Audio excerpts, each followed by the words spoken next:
علیہ وسلم کے بارے میں تو قرآن کی گواہی ہے کہ انک لعلی خلق عظیم، اے نبی صلی اللہ علیہ وسلم بے شک آپ تو اخلاق کے اعلیٰ ترین درجے پر ہیں۔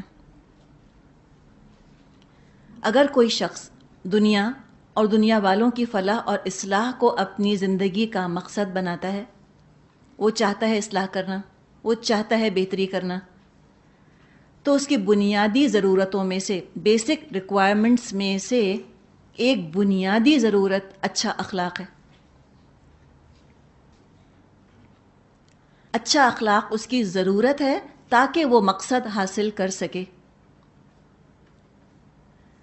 اگر انسان برے اخلاق سے نجات چاہتا ہے اور اچھے اخلاق اختیار کرنا چاہتا ہے تو ذریعہ بھی چاہیے۔ ابھی ہم نے بات کی کہ احساس ہو اور ذریعہ بھی ہو جس سے اچھا اخلاق حاصل کیا جائے، تزکیہ ہو انسان کا۔ تو تزکیے کا ذریعہ، پاکیزگی حاصل کرنے کا ذریعہ اللہ کا کلام ہے اور نبی اکرم صلی اللہ علیہ وسلم کے طور طریقے ہیں، اور لوگوں کی پاکیزہ باتیں بھی شامل ہیں۔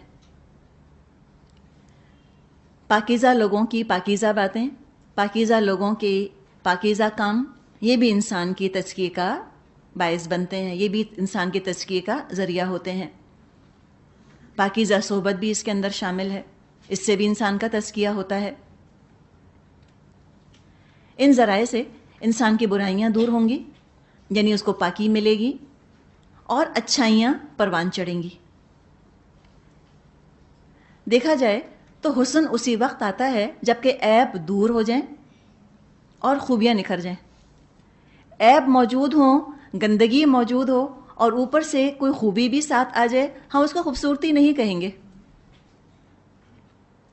مثال کے طور پہ اگر کسی میں سے بو آ رہی ہو، مٹی اس کے اوپر لگی ہو، بال بکھرے ہوئے ہوں، گندگی اس کے اوپر برس رہی ہو اور وہ بہت خوبصورت زیور پہن لے یا میک اپ کر لے یا بہت اعلیٰ لباس پہن لے، ہم اس کو خوبصورتی نہیں کہیں گے۔ کسی کے گھر میں آپ جائیے، وہاں صفائی اچھی طرح سے ہوئی بھی ہو، صاف ستھرا گھر ہو اور پھر اس میں سجاوٹ کی چیزیں رکھی ہوں تو ہم کہیں گے گھر خوبصورت ہے۔ گھر گندا ہو، بو آ رہی ہو، کیڑے مکوڑے پھر رہے ہوں، جالے لگے ہوئے ہوں اور ڈیکوریشن پیسز رکھے ہوں اور ان کے اوپر بھی ڈھیر مٹی پڑی ہو، یہ زینت تو ہے لیکن خوبصورتی نہیں ہے۔ تو خوبصورتی کے لیے برائیوں کا، گندگی کا دور ہونا اور ساتھ ساتھ خوبیوں کا، زینت کا اختیار کرنا۔ خوبیاں دراصل انسان کی زینت ہوتی ہیں، ان کا اختیار کرنا، اس دوہرے عمل کا نام تزکیہ ہے۔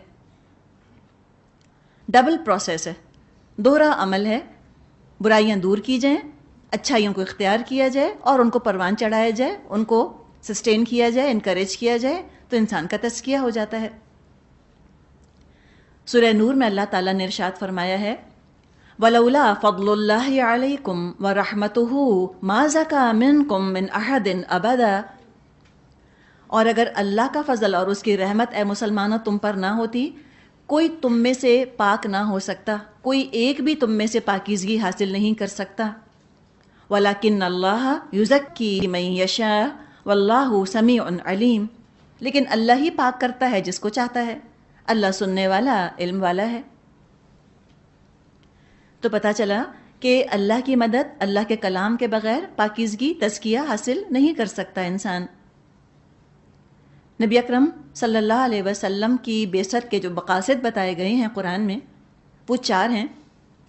یتلو علیہم آیاتہ، وہ ان پر اللہ کی آیات پڑھتے ہیں، ویزکیہم، اور ان کا تزکیہ کرتے ہیں، ویعلمہم الکتاب والحکمہ، اور وہ ان کو کتاب اور حکمت کی تعلیم دیتے ہیں۔ سورۃ آل عمران میں اللہ تعالیٰ نے ارشاد فرمایا ہے لَقَدْ مَنَّ اللَّهُ عَلَى الْمُؤْمِنِينَ إِذْ بَعَثَ فِيهِمْ رَسُولًا مِّنْ أَنفُسِهِمْ يَتْلُو عَلَيْهِمْ آيَاتِهِ وَيُزَكِّيهِمْ وَيُعَلِّمُهُمُ الْكِتَابَ وَالْحِكْمَةَ وَإِن كَانُوا مِن قَبْلُ لَفِي ضَلَالٍ مُّبِينٍ۔ یقیناً اللہ نے بڑا احسان کیا مومنوں پر جب اس نے انہی میں سے ایک رسول بھیجا جو ان پر اللہ کی آیات پڑھتے ہیں اور ان کا تزکیہ کرتے ہیں اور ان کو کتاب اور حکمت کی. تو نبی اکرم صلی اللہ علیہ وسلم اللہ کی آیات پڑھ کر لوگوں کو سناتے تھے. تو وہ آیت سناتے ہیں، ان کا تزکیہ کرتے ہیں، کتاب اور حکمت کی تعلیم دیتے ہیں.